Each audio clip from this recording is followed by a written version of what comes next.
Royal Challengers Bengaluru జట్టుకు కెప్టెన్గా రజత్ పటీదార్ పేరును ప్రకటించినప్పుడు మిశ్రమ స్పందన వచ్చింది.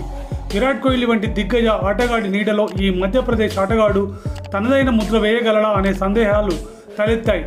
అయితే రజత్ పటీదార్ ఆ అనుమానాలన్నింటినీ పటాపంచలు చేస్తూ ఆర్సీబీని విజయపథంలో నడిపిస్తున్నాడు.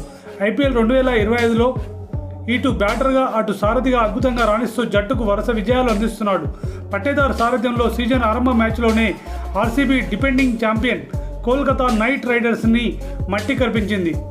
కేకేఆర్ను తమ సొంత మైదానం ఈడెన్ గార్డెన్స్లో 7 వికెట్ల తేడాతో ఓడించి గెలుపుతో సీజన్ను ఆరంభించింది. అనంతరం చెన్నై సూపర్ కింగ్స్పై 50 పరుగుల తేడాతో గెలుపొందింది. అంతేకాదు చెన్నైకి కంచుకోట అయిన చెపాక్ స్టేడియంలో ఆర్సీబీ 2008 తర్వాత మళ్ళీ విజయం సాధించడం ఇదే తొలిసారి. అయితే తమ సొంత మైదానం చిన్నస్వామి స్టేడియంలో మాత్రం ఆర్సీబీకి పరాభవం ఎదురైంది. హ్యాట్రిక్ విజయం అందుకోవాలన్న పటీదార్ సేనపై గుజరాత్ టైటన్స్ నీళ్లు చల్లింది. బెంగళూరు వేదికగా ఆర్సీబీని 8 వికెట్ల తేడాతో ఓడించింది. అయితే ఆర్సీబీ ఈ ఓటమి నుంచి త్వరగానే కోలుకుంది. ముంబై ఇండియన్స్తో వాంకాడే వేదికగా సోమవారం జరిగిన మ్యాచ్లో భారీ స్కోర్ సాధించి దానిని డిపెండింగ్ చేసుకుంది. సొంత మైదానంలో ఈ 5 టైమ్ ఛాంపియన్ 12 పరుగుల తేడాతో ఓడించి మళ్లీ గెలుపు బాట పట్టింది. ఈ క్రమంలో ఆర్సీబీ కెప్టెన్ రజత్ పటీదార్ సరికొత్త రికార్డు సాధించాడు.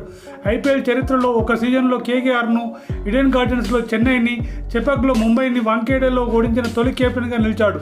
ఈ అద్భుతమైన నాయకత్వ నైపుణ్యాలతో ఈ 3 ఛాంపియన్ జట్లను వారి సొంత మైదానంలోనే ఓడించిన సారథిగా అరుదైన ఘనత సాధించాడు.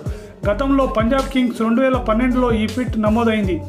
అయితే అప్పుడు ఆ జట్టుకు 2 వేర్వేరు కెప్టెన్లు పనిచేశారు. గిల్క్రిస్ట్ సారథ్యంలో పంజాబ్ కేకేఆర్ను ఈడెన్ గార్డెన్స్లో ఓడించింది.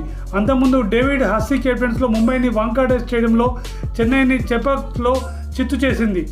అయితే పటీదార్ సోలోగా ఈ ఘనత సాధించి చరిత్ర సృష్టించాడు.